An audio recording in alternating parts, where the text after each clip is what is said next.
O luxo é sinónimo de exclusividade e dirige-se ao mais difícil e exigente dos clientes, aquele que pode sempre pagar e, portanto, o preço não é o critério.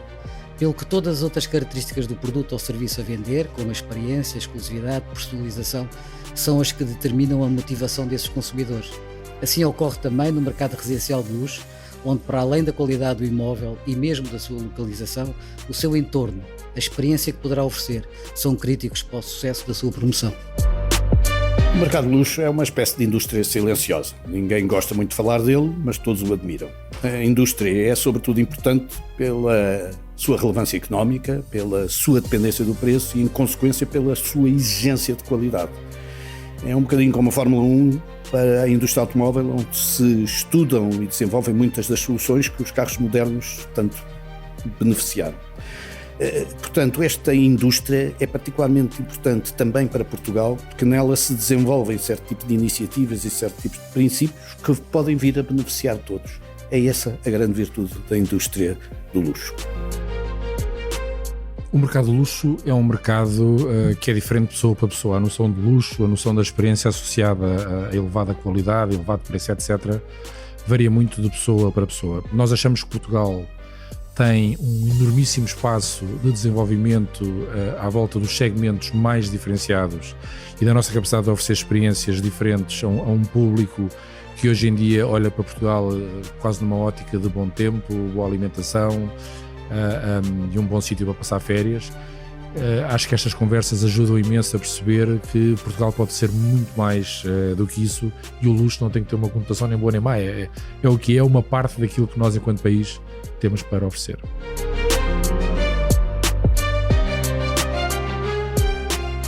Olá, eu sou Maria João Babo e bem-vindos à Partida de Xadrez, um podcast do Jornal de Negócios com Gonçalo Moura Martins e António Ramalho, que de 15 em 15 dias olham para o tabuleiro da economia e analisam as jogadas. Hoje viemos ao Millennium Estoril Open e neste episódio, gravado ao vivo, vamos falar de luxo. Para isso convidamos João Bugalho, CEO da Aero Global Portugal, que tem feito investimentos em empreendimentos turísticos de luxo no Algarve e em Troia, para se juntar aos comentadores residentes na análise a um mercado que, em termos globais, representa vendas na casa de 1,5 bilhões de euros.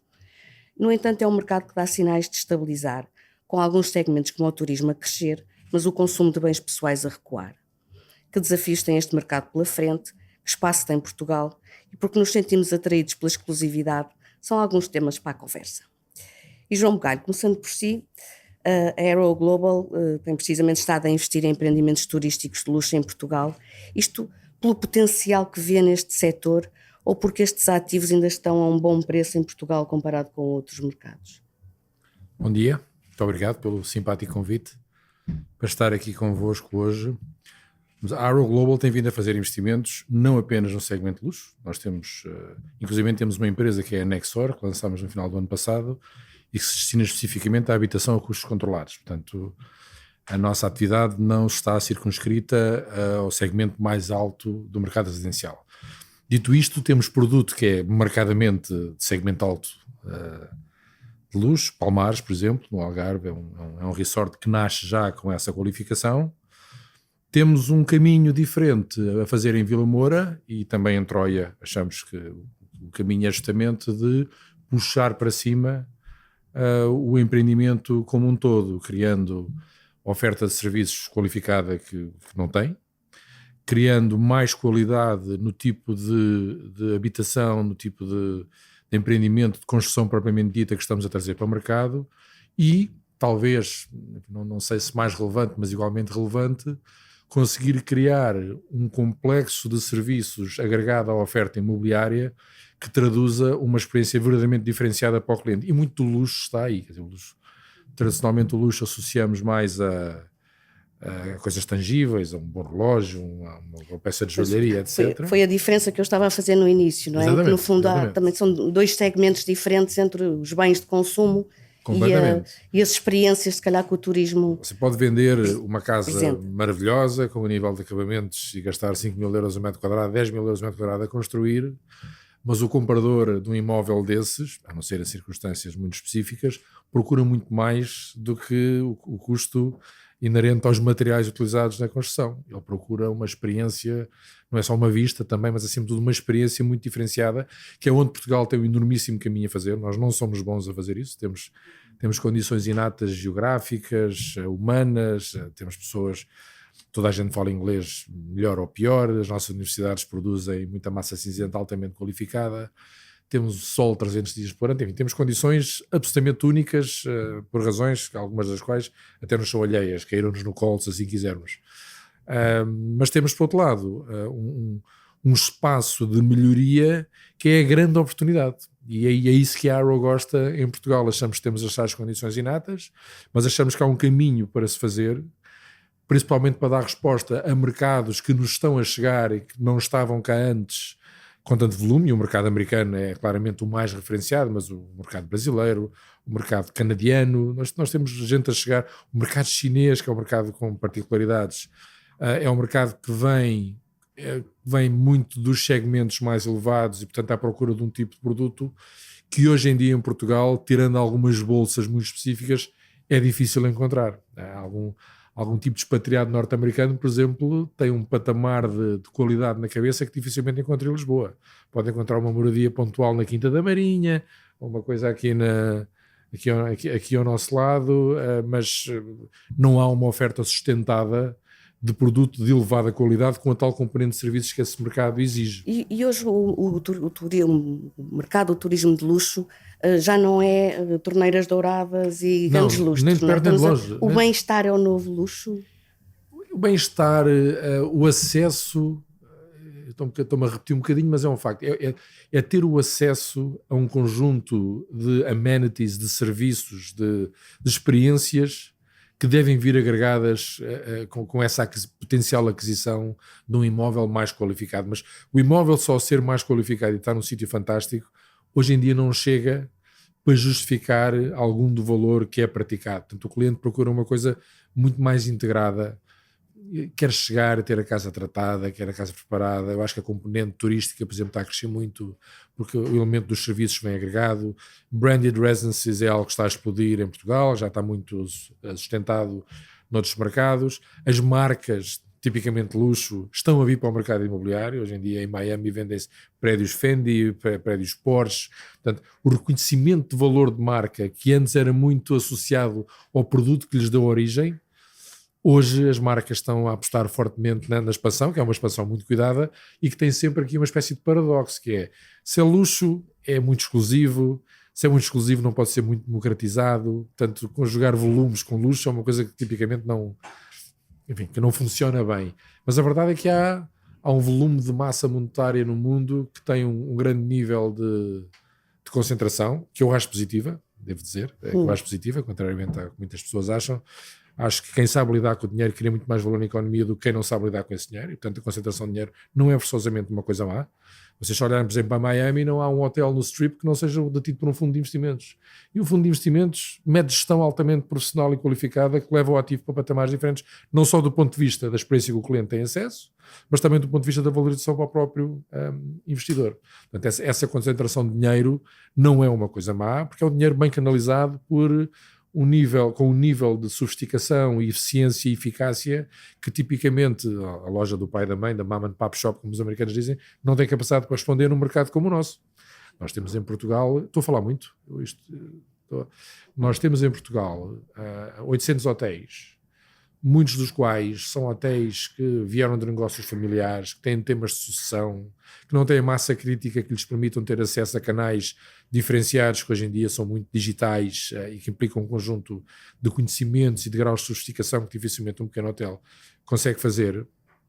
E desses, uma mão cheia vai sobreviver, porque tem uma gestão capaz de pessoas que têm uma visão e conseguem perceber onde é que está o seu nicho muito particular e tomam decisões de negócio que podem não passar por massa, por volume. Mas muitos deles vão ter dificuldade em sobreviver. Portanto, é um caminho quase inevitável aquele a que nós estamos a assistir, e nós achamos que enquanto Arrow Global temos um papel muito importante para ajudar esta comunidade toda a desenvolver-se. E Gonçalo Moura Martins, como é que segue estes negócios do luxo e que potencial vê que haja em Portugal para isso? Antes de mais, dar as boas-vindas ao João, é um gosto tê-lo aqui. O luxo é um segmento muito difícil, porque é o segmento onde estão os mais exigentes e exclusivos clientes, que são aqueles que podem sempre pagar. E, portanto, o preço não é o critério. E eu acho que o João caracterizou muito bem o que se passa hoje em dia, que é, na minha opinião, que é o serviço, ou seja, tudo em torno a determinado bem que se está a vender, nomeadamente seja ele uma residência de alto luxo, ou seja qualquer tipo de outro produto ou serviço. A exclusividade, a emoção, todas essas características que não são absolutamente palpáveis, fundamental, não é? É o que eu chamo o service living, que é conseguir dar, por exemplo, para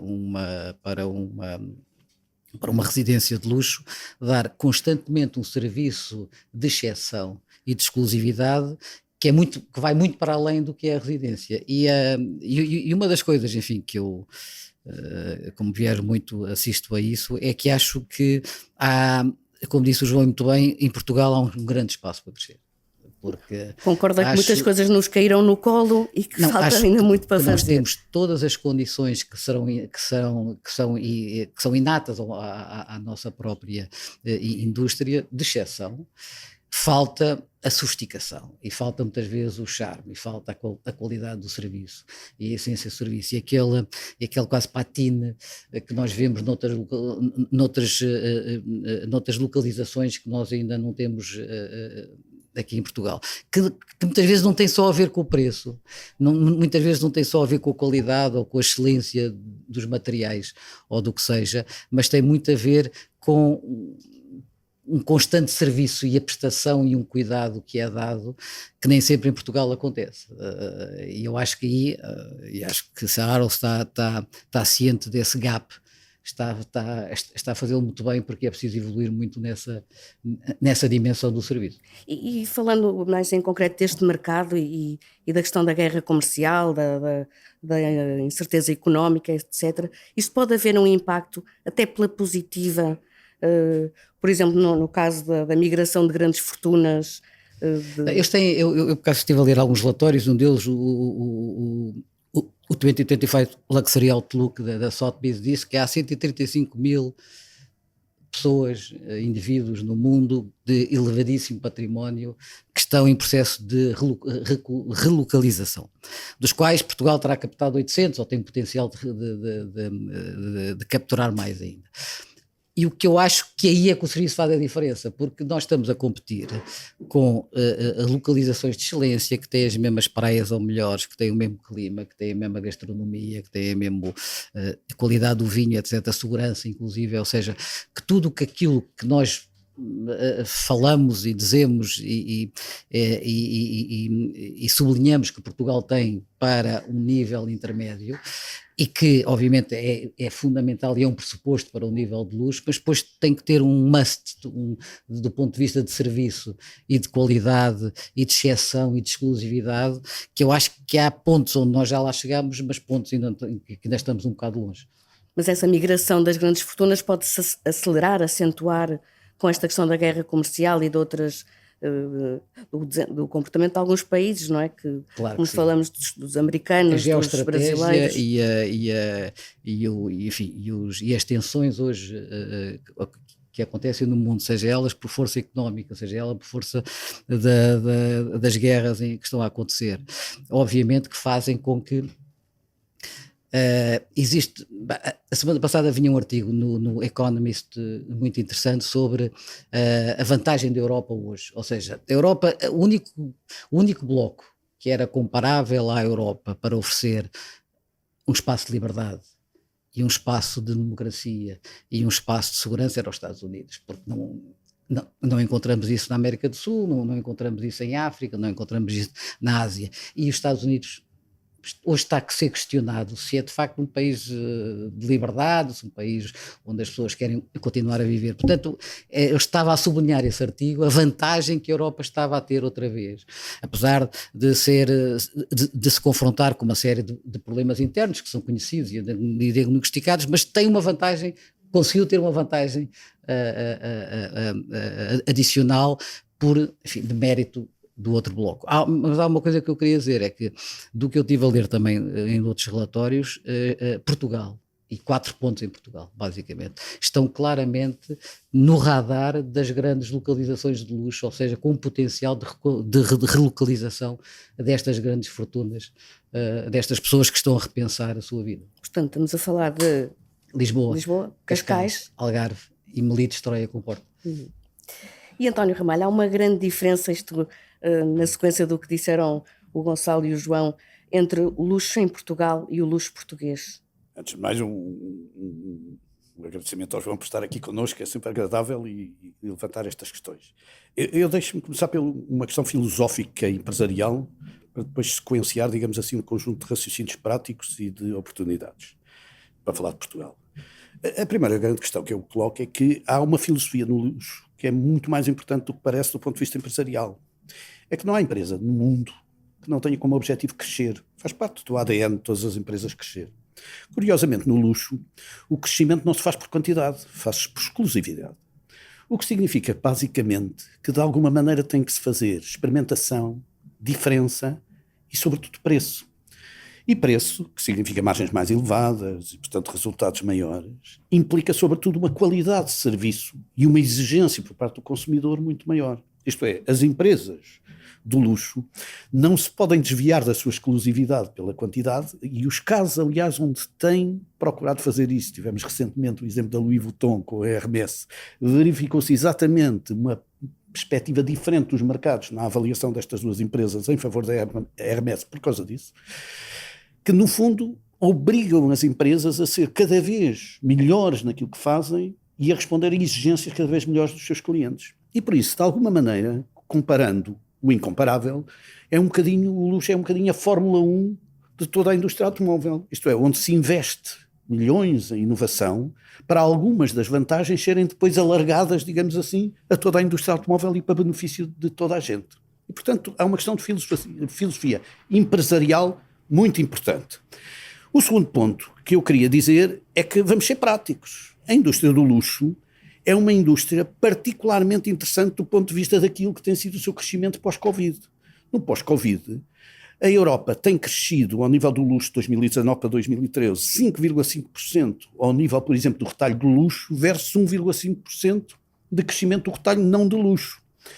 O nível de crescimento verificado, por exemplo, na Louis Vuitton, ao nível já das vendas online, já está em 9% das suas vendas, e da Kering a 13%, isto é, já são percentagens muito significativas, onde a própria experiência já consegue ser feita até por meios à distância. E, portanto, estamos a falar, por exemplo, no retalho, num mercado europeu de 103 bilhões, portanto, que tem um nível significativo. E isso dá-lhe um sentido prático. Nós temos de estar neste mercado. 50%, por exemplo, deste mercado é o UK, França e Itália. Portanto, é normal que outros países na Europa queiram participar neste mercado. Mas é uma questão de oportunidade. E essa questão da oportunidade é que eu queria chamar a atenção. Porque está a verificar-se uma transferência das riquezas do ponto de vista percentual. Isto é, as riquezas normalmente estavam muito associadas à idade, e a idades superiores a 70 anos. Ora, a mudança de geração na detenção desta riqueza vai trazer novas oportunidades ao mercado. Para lhe dar um exemplo, para baixo dos 70 anos está previsto que nos Estados Unidos mudem 2% dos ultra-ricos, em França 1% e UK 5%. Mas na Índia 21%, na China 17% e na Coreia do Sul 19%. Isto é, uma mudança geracional muito significativa para pessoas mais jovens que vão procurar experiências diferentes. O que é que Portugal tem para isto e para esta oportunidade? Primeiro, Portugal é um país sem anticorpos no mundo. Isto nota-se até no facto de termos em lugares relevantes, digamos assim, pessoas que representam, digamos assim, essa situação. Segundo, Portugal responde a estas 3 notas que o João disse e que o Gonçalo reforçou. Primeiro, tem uma prime location, e tem uma prime location ligada ao mar e ligado, digamos assim, a um dos centros fundamentais do Oceano Atlântico. Segundo, tem belíssimas amenities e agora precisa, sobretudo, criar ótimas experiências. Não só este milénio Estoril Open que nós estamos a presenciar aqui, mas muitos eventos com estas características, mas também muita experienciação individual que representa o esforço que é relevante do ponto de vista da qualidade do serviço que é prestado às pessoas. E Portugal, nesse sentido, curiosamente tem uma coisa que é muito difícil de qualificar quantitativamente, mas que tem um enorme valor no turismo, que é um welcomer. Os portugueses são welcomers, recebem todos os turistas da melhor forma que podem, da forma mais genuína e mais próxima. E, portanto, se juntarmos estes diversos valores, de facto, Portugal pode ser um país interessante que beneficie desta indústria que filosoficamente representa a Fórmula 1 das indústrias, quer no residencial, quer no retalho, mas, sobretudo, pode também potenciar ganhos significativos pela importância que o mercado tem e ganhos de evolução por ser um país muito aberto numa área, como diz o Gonçalo e muito bem, que é a área central de destino desta indústria, que é a Europa. Isto é, a Europa é o espaço mais amplo de benefício desta Europa, por razões culturais que são históricas, por razões democráticas e de liberdade individual que são agora mais recentes em relação a um competidor, que era um competidor relevante, digamos assim, do ponto de vista internacional. É uma oportunidade, à nossa escola, naturalmente, e muito positiva, digamos assim, para um país que, obviamente, em que todas estas diferenças de crescimento na escala de valor e na cadeia de valor representam um benefício significativo para a economia do país. E, João, isto, não nos resumindo à questão do turismo de luxo, mas falando no luxo em geral e no retalho, isto, Portugal não consegue criar uma marca, isto é, tem produtos de qualidade, mas não teve ainda a capacidade de criar uma marca, uma emoção, uma história nesta área do luxo. Eu acho que Portugal tem uma marca. Eu acho que essa marca tem-se vindo a materializar nos últimos anos, muito associada àqueles elementos que nós referimos, muito sol, uma gastronomia fantástica, país com as fronteiras mais antigas da Europa, muita história, temos os nossos castelos, os nossos palácios. Temos uma escala pequena, somos um país com muita diversidade até geográfica, entendendo que temos 600 km de norte a sul. Para o estrangeiro somos capazes de proporcionar umas férias fantásticas ou uma vida fantástica. Somos um país de bons costumes, enfim, a segurança é um tema muito valorizado, em particular por alguns dos nossos viajantes da América Latina. O brasileiro valoriza muito a segurança que encontra em Portugal. Eu acho que a marca tem-se vindo a sedimentar. Tenho muitas dúvidas e discuti inclusive com o Governo e muito bem. Tenho muitas dúvidas que nós tenhamos uma estratégia suficientemente clara enquanto país no nosso posicionamento segmental. Ou seja, eu sei que discuto isto e não é muito popular, mas os paquetes, por exemplo, que nós descarregamos em Lisboa com 3, 4, 5 mil pessoas que não consomem sequer, vão almoçar porque aquilo é all inclusive ao navio. Não tem grande uma impacto marca no ecológica país, maluca em Lisboa e depois compram um souvenir. Não me parece que seja o turismo que nos interessa. Mas acho que nós assistimos sempre a dizer que mais não sei quantos cruzeiros, não é? Um crescimento sim, desse mercado. Eu também confesso que não conheço bem o negócio, isto é sempre um negócio, não é? Não conheço bem o negócio, mas tenho, enfim, de princípio tenho esta posição, não consigo ver valor nisso. Mas acho que nós, por exemplo, com o surf, conseguimos temos o Canhão da Nazaré, somos hoje em dia vistos como somos a meca do golfe para o país inteiro. Não sei quanto é que o experimentador do golfe deixa em dinheiro, sei quanto é que o do golfe deixa, que é muito mais. Mas isso aconteceu naturalmente nesses mercados? Não, temos feito um esforço muito grande. Nós temos feito um esforço muito grande para explicar ao mundo como é que estamos a conseguir materializar essas nossas condições inatas, geográficas e humanas, económicas, sociais, em capacidade de oferecer uma experiência altamente valorizável e ainda com um valor, o value for money, relevante.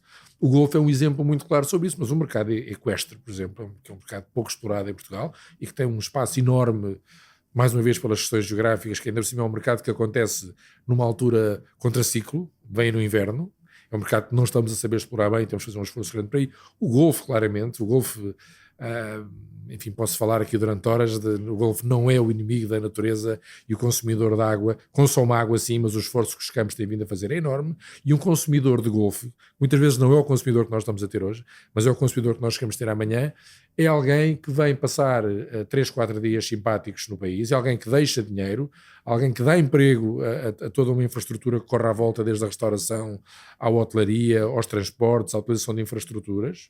Temos a dificuldade das infraestruturas com os nossos aeroportos, que é uma coisa que não serão resolvidos tão cedo, não é? Não serão resolvidos tão cedo, temos que enfrentar. Mas eu acho que enquanto marca estamos a fazer um caminho muito positivo. Portugal é muito melhor visto hoje e muito mais falado no estrangeiro do que era há 20 anos atrás. Mas estava a dizer que há um caminho nessa segmentação que é preciso o país continuar a fazer. Acho que nós temos de definir muito melhor o nosso posicionamento estratégico à volta do turismo. Que turismo é que nós... Quem são as pessoas que nós queremos trazer para este país?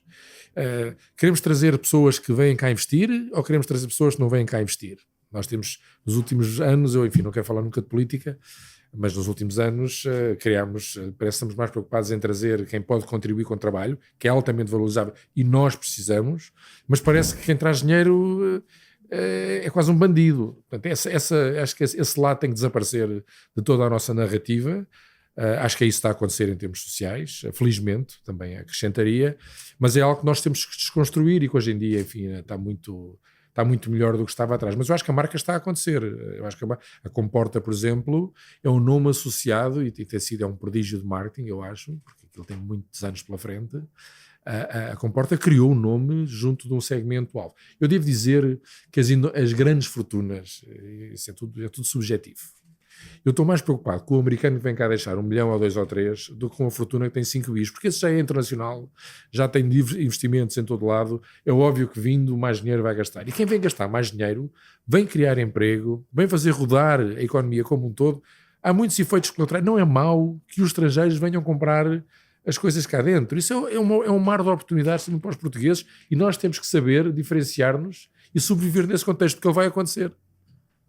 Não é fecharmos o país, não é nunca a solução. Nós precisamos de investimento como pão para a boca. E Gonçalo Moura Martins, isto, olhando para o exemplo, estamos aqui a apontar mais à área do turismo, mas se olharmos para o retalho, onde vemos, sei lá, a Avenida da Liberdade está cheia de lojas de luxo, mas as marcas portuguesas são 2 ou 3, não é? E, portanto, as empresas portuguesas já produzem para marcas de luxo a nível mundial, mas têm condições para deixar de ser apenas fornecedores e conseguirem impor-se com uma identidade própria neste mercado? Era importantíssimo que o fizessem, mas não estão a fazer, claramente. E é uma das falhas graves que nós temos na nossa indústria, porque nós estamos incluídos na cadeia de valor, mas estamos na parte de menos valor dessa mesma cadeia. Isso é que é terrível de verificar. Ou seja, nós percorremos a Avenida Liberdade, onde estão os grandes brands internacionais, e não há marcas portuguesas, ou se conta uma ou outra que nós possamos ter. E é uma falha grande, porque o que dá valor é a marca. Quando eu estive recentemente agora em Milão, na Feira do Design, onde, quer dizer, o que é a cultura do design, a cultura do made in, é absolutamente impressionante, quando grande parte do que lá se vende é feito em Portugal ou tem condições para ser feito em Portugal. E nós ainda não conseguimos sedimentar nem ter capacidade de desenvolver marcas que tenham uma afirmação própria, como já teve, por exemplo, aqui em Espanha. Inditex é o exemplo mais Mas claro. encontra alguma explicação para que, não sei se não há interesse dessa criação de uma marca de luxo portuguesa? Eu acho é que não há profundidade na gestão e profundidade do ponto de vista da capacidade da afirmação de um design próprio, de uma ideia própria, de uma marca própria, e depois criar uma ideia de living à volta disso, como outras marcas fizeram, porque isso precisa de muito investimento, precisa de muito tempo e precisa de escala, que isso nós não temos, que é uma coisa que nos falha. Mas eu não vejo, quer dizer, eu não vejo que essa incapacidade da marca seja por uma incapacidade de fazer coisas de qualidade, porque isso nós temos, indiscutivelmente. O que não temos tido a capacidade é de reunir o design, o branding, o marketing, tudo a mais que isso, que acrescenta um valor brutal à própria produção. Isso não temos tido essa capacidade, isso é notório, não há. E depois aquilo que fazemos, vamos lá ver, as marcas de luxo vivem da exclusividade e da escassez que elas próprias sabem gerir. O António estava a referir isso com uma piada. Basta ver hoje o que se passa nas grandes marcas relojoeiras mundiais, quer dizer, não se consegue comprar algumas, fica-se em lista de espera 2, 3 anos, e a gente pergunta porque é que elas não fabricam mais, que é tão fácil. Não fabricam porque não querem fabricar e não param de fazer os anúncios. Porque são essa questão da exclusividade que se perde, não é? O negócio deles é a exclusividade. Ponto final. Não se pode ter aquela marca de relógio muito. Alguns conseguem, têm paciência para esperar, ou conseguem ir. E isso é preciso saber, e é uma cultura própria que não é a nossa, é industrial ainda, ou seja, as nossas, a nossa parte produtiva ainda não está aí, era aquele gap que estávamos a falar aqui e noutras áreas, falta enfim, essa sofisticação e essa percepção do que é segmento, é de vender a quem pode sempre pagar. Nós não temos essa mas criar essa cultura na própria marca, não é? Da tal exclusividade, escassez, etc. É preciso um trabalho de marketing também muito grande. Constante. E nós não temos enfim, não há grandes histórias de sucesso no nosso tecido empresarial, a esse nível, não é? E António Ramalho, isto com a deixa do Gonçalo, isto como se pensamos em empresas italianas, pensamos em design, se pensamos nas americanas, pensamos em inovação. Isto, quando pensarmos nas empresas portuguesas, devíamos pensar em quê? Eu, sobre essa parte, acho que a vitória destes mercados faz pela procura, não se faz pela oferta. Isto é, o primeiro passo que nós temos que continuar, porque é o passo que tem sido mais bem sucedido, é a obtenção da procura. A verdade é que nós, neste momento, por exemplo, em investidores internacionais em Lisboa, já estamos a comparar, digamos assim, com alguns países do first tier da Europa. O que significa cidades, digamos assim, cuja percentagem de estrangeiros já é particularmente relevante naquilo que é a utilização da cidade. Por outro lado, a nossa marca cada vez é a marca, digamos assim, mais reconhecida internacionalmente como uma marca de moda. E isso nota-se em todos os negócios, seja nos negócios das exposições, seja nos negócios dos festivais, seja nos negócios do ténis, seja nos negócios do golfe. Nota-se que Portugal começa a ter este sentido. E isto releva e aumenta muito a possibilidade de aumentar a produtividade por preço, que ninguém fala. Em Portugal odiamos falar de preço, mas a verdade é que o preço aumenta instantaneamente a produtividade, e num país de muitas pequenas e médias empresas o preço pode ser o único elemento determinante para o aumento da produtividade. E quando nós olhamos, e este segmento assim, funciona com margens muito altas, não é? E funciona muitíssimo melhor do que os outros segmentos, isto é, não só as empresas crescem mais, digamos assim, o valor das empresas de luxo no mercado cresceu 107% desde 2010, contra 90% das empresas não de luxo, mas quando olhamos depois para o valor, digamos assim, do modelo residencial, do modelo de loja e de arrendamento, os valores, se nós contarmos com os três principais países, e aqui estamos a falar de Milão, estamos a falar de Londres e de Paris, estamos a falar em arrendamentos que em média são 2,7 vezes mais elevados e, portanto, aumentam naturalmente o preço. E quando olhamos, digamos assim, para os consumidores destes produtos, não nos podemos esquecer que dos 58 milhões high net worth wealth individual que estamos a falar, esses 58 milhões, metade deles está dos Estados Unidos, que têm vindo a descobrir Portugal, nomeadamente em voos, em oportunidades e em proximidade.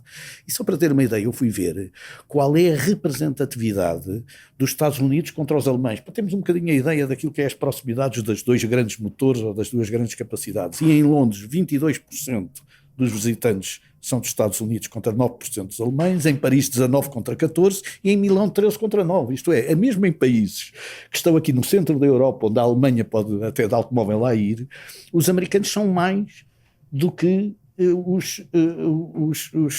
os alemães. O que significa, basicamente, e eu só dei este exemplo para ilustrar a importância que tem este mercado do ponto de vista da valorização daquilo que é o nosso património e dos nossos ativos. Depois, o que acontece basicamente é que essa procura vai permitir um crescimento natural que nós esperamos com os nossos empresários, que neste momento estão a nascer em universidades muitíssimo mais eficazes do que eram há uns anos atrás. Sobretudo universidades na área da gestão, que ombreiam com as melhores universidades do mundo, com pós-graduações e mestrados que são reconhecidos em todo o lado.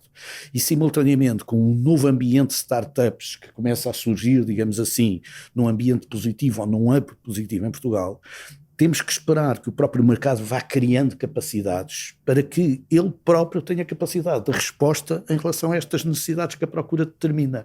E eu sou muito claro nisto por uma razão muito simples. O grande empresário da indústria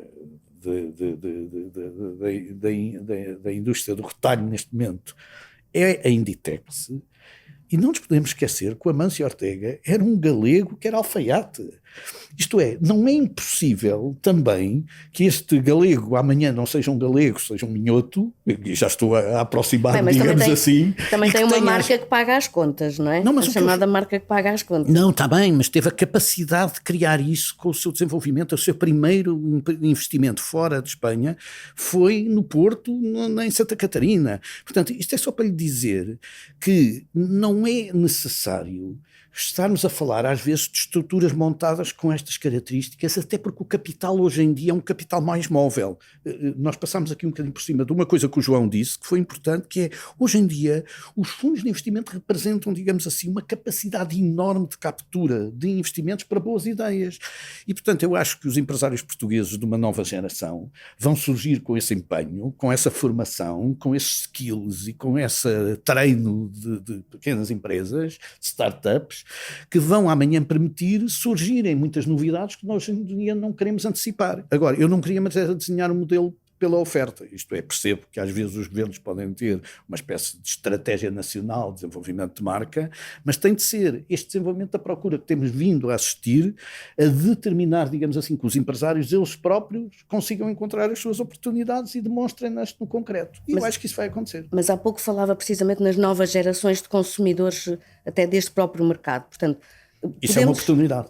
Isso é uma exemplo, oportunidade. aquilo que o João falava do turismo de cruzeiros, por exemplo, as novas gerações com uma noção mais ligada à sustentabilidade, etc., isso pode ser um mercado a tender a desaparecer? Ou, por exemplo, não, pelo contrário. A experiência única, do que o João pode falar melhor do que eu, é uma experiência hoje em dia com níveis de exigência a todo o nível, do ponto de vista social, do ponto de vista ambiental, do ponto de vista de impacto e de respeito cultural por aquilo que é a própria região onde as pessoas se inserem. Portanto, pelo contrário, eu acho que esta evolução do luxo tem sido exatamente no sentido contrário, no sentido de valorizar esta terra que nós queremos, e estas novas gerações vêm com um nível de informação e de envolvimento com estes objetivos, muito para além do que as nossas gerações, permitam-me aqui este espírito mais ou menos dinossauro, tiveram, digamos assim, na sua formação, quer queremos, quer não, o mundo é este, e portanto, graças a Deus, as minhas filhas estão muito mais bem preparadas para isso tudo que eu, e os meus netos mais bem preparados que as minhas filhas estarão, seguramente. Eu queria só fazer uma última pergunta ao João, que tem a ver com a questão da mão de obra para responder a este mercado do luxo. Isso é um problema ou... Também Portugal tem muito para fazer para formar mão de obra qualificada? Sim, é um problema. É alguém que nós estamos a investir. Acho que há uma preocupação generalizada e, portanto, o país entende como um todo que nós temos que encontrar respostas que não passam pela população que há 10 anos atrás ou antes da grande crise estava presente nos serviços. É muito difícil, de facto, dar formação a pessoas que vêm de contextos completamente diferentes, sociais, económicos, humanos, que nem sequer muitas vezes percebem qual é a referência daquilo que lhes é pedido. Portanto, é um trabalho muito complexo, que demora muito tempo, que implica muito investimento e que muitas vezes gera a perda da pessoa quando ela está preparada para um mercado de trabalho que não fez esse esforço e que vai buscar. Portanto, é um tema até de como é que nós conseguimos garantir que determinadas faixas de população que nós precisamos para a prestação de serviços têm capacidade para residir em determinados locais. Não se fez habitação neste país. A residência é determinante anos, para segurar a mão de obra. É um problema gravíssimo que nós temos entre mãos, e por isso é que nós lançámos a Nexor. Achamos que podemos ajudar a fazer esse caminho, mas é um caminho que vai demorar anos a fazer e é bom que nós tenhamos consciência disto. Portanto, esse é um dos problemas mais sérios que nós temos. Eu não tenho qualquer dúvida que nós precisamos de imigração, mas precisamos de uma imigração que nos possa ajudar e não de uma imigração que nos possa pesar. Mais uma vez, sem conteúdo político. Mas para as empresas que nós estamos sempre a precisar de gente que possa vir ajudar-nos. É um problema dificílimo, em particular se não estiver em Lisboa e no Porto, no Algarve, por exemplo. É muito difícil de arranjar gente qualificada. Há universidades, há a Universidade do Algarve, mas encontrar um engenheiro com 30 anos que não seja casado, uma engenheira, até pode acontecer. Agora, se tem família, já tem um problema. Portanto, há ali uma faixa de gente qualificada entre os 35 e os 50 que não quer ir, porque os miúdos começam a ir para a universidade e eu não consigo. Mais velhos a seguir, quando os miúdos saem de casa, já há um espaço mais diferenciado. Mas é uma das grandes dificuldades com que o país hoje em dia se depara, é de facto conseguirmos dotar as nossas infraestruturas de serviços com gente capaz de dar uma resposta minimamente capaz para aquilo que nós queremos. Deixa-me pegar um ponto que o António referiu e que me parece mesmo muito relevante, e o Gonçalo também falou no tema, que é, nós, durante muitos anos, não tivemos nunca um olhar para fora suficiente, ou seja, são estes nossos miúdos, eu tenho 3 em Madrid, os meus 7 tenho 3 em Madrid, e são miúdos que foram para fora por escolhas pessoais, mas que eu, gostando que eles estejam longe, não muito longe, em Madrid felizmente, já estiveram mais longe, vejo como muito positiva a experiência que estes miúdos fazem do ponto de vista profissional, para amanhã possam voltar com referências diferentes. Nós, uma parte do que temos feito na Arrow foi buscar portugueses da nossa diáspora que trabalharam muitos anos no exterior, com outras experiências, e que chegam a Portugal com 30 anos de experiência em cima e que trazem outras referências, que é muitas vezes esta falta de capacidade empreendedora que nós em Portugal nunca conseguimos, de facto, parece que nos falta horizonte, parece que vemos logo a coisa a terminar ali. Esta gente ajuda a que nós sejamos muito mais ambiciosos e empreendedores e que possamos acreditar. Um homem da Galiza fez uma das maiores fortunas do mundo. Nós aqui chegamos a um ponto em que estamos sempre sujeitos à nossa própria realidade. O típico empresário português, nós puxamos para baixo quase inconscientemente. Portanto, esse nosso elemento de ambição tem que estar muito mais presente na nossa massa empresarial. E daí a tal esperança nas gerações mais novas. E hoje a partida de xadrez foi jogada de uma forma inédita a 3. Eu agradeço muito ao nosso convidado João Bugalho, CEO da Arrow Global em Portugal, e vamos às sugestões dos nossos comentadores residentes. Muito bem, nós, enfim, deparámos com o falecimento do Vargas Llosa, e foi dito por várias pessoas que morreu o último grande contador de histórias sul-americano, mas felizmente não é verdade. E eu trago aqui uma sugestão a contrapor essa realidade, que é o Juan Gabriel Vázquez, que é um colombiano de 50 anos, que é um escritor absolutamente notável. Não é tão prolífero como foi o Vargas Llosa, nem como foi o Gabriel García Márquez. Ele tem, enfim, o livro que eu trago aqui é As Reputações, que é dos últimos que foi publicado em Portugal, mas ele tem 2 grandes romances, que é O Barulho das Coisas a Cair e Os Informadores, um de 2004 e outro de 2011, que são livros absolutamente notáveis do ponto de vista da grande tradição do conto, da história intergeracional sul-americana. E é um tipo que é muito, muito curioso, porque além do mais é um grande intelectual, porque é um tipo que se doutorou na Sorbonne, depois fez especialização em Londres e Barcelona, fala muito bem várias línguas, é absolutamente fluente, é um grande tradutor para espanhol, e é um tipo que escreveu a melhor biografia do Joseph Conrad, que é um escritor mítico em inglês que todos conhecemos, que é notável. Já teve vários prémios, portanto a minha recomendação para esta quinzena é As Reputações, Juan Gabriel Vázquez. É um livro muito interessante. E António Ramalho quer recomendar uma série da Netflix. É verdade, da última vez o Gonçalo costuma ser o Gonçalo. Uma série do Netflix bem dura, bem interessante, bem séria, e eu hoje queria trazer exatamente o contrário, uma série muito descontraída e que tem muito a ver com Portugal e que tem a ver com algumas coisas que eu disse hoje, que é uma minissérie da Netflix chamada Cena, que é nada mais nada menos sobre a vida do Ayrton Senna. Tem havido um conjunto de minisséries ultimamente sobre desporto que são muito intensas e muito interessantes. Esta é particularmente interessante porque, para quem da minha geração conviveu com o Ayrton Senna, estão aqui os momentos mais emocionantes, alguns deles que nós presenciámos, aqui a derrota dele aqui no Autódromo de Estoril no karting como vice-campeão mundial, quando esperava e esperávamos todos que fosse campeão mundial. Depois a primeira vitória aqui à chuva, digamos, no Autódromo de Estoril, que também está marcada com o Senna, e a importância, aliás, do circuito Suzuka, onde ele foi campeão de uma forma fantástica, onde ele foi campeão de uma forma menos fantástica, onde ele perdeu também o campeonato de uma forma também menos fantástica, naquela luta permanente que o Prost e o Senna tiveram, mas também dá o lado humano, o lado do seu crescimento, da sua ambição, da sua obsessão, porque ele trouxe, digamos, à Fórmula 1 uma obsessão muito grande, e de alguma maneira é uma minissérie que não só fala muito em Portugal e é falada em português, em boa parte, mas também que nos traz, digamos assim, esta proximidade entre o desportista que acaba morrer a fazer aquilo que mais gosta, que é conduzir, e a ultrapassar os seus limites, coisa que lhe acontecia por diversas vezes e que foi um piloto que marcou. E, portanto, como ele tem exatamente a mesma idade, nasceu em 1960, como eu o vi aqui em 1978 a perder o campeonato de karting, resolvi sugerir esta minissérie para ser uma minissérie simples, que todos podemos ver à noite, um episódio, então, coisa, e é desporto. E é desporto, e é Fórmula 1, e vemos como é que a Fórmula 1 é séria. E hoje, a partir do Millennium Studio Open, esta foi a Partida de Xadrez, um podcast que pode ser ouvido no site do Negócios e nas principais plataformas. Daqui a 2 semanas, António Ramalho e Gonçalo Moura Martins voltam a colocar as peças em cima do tabuleiro.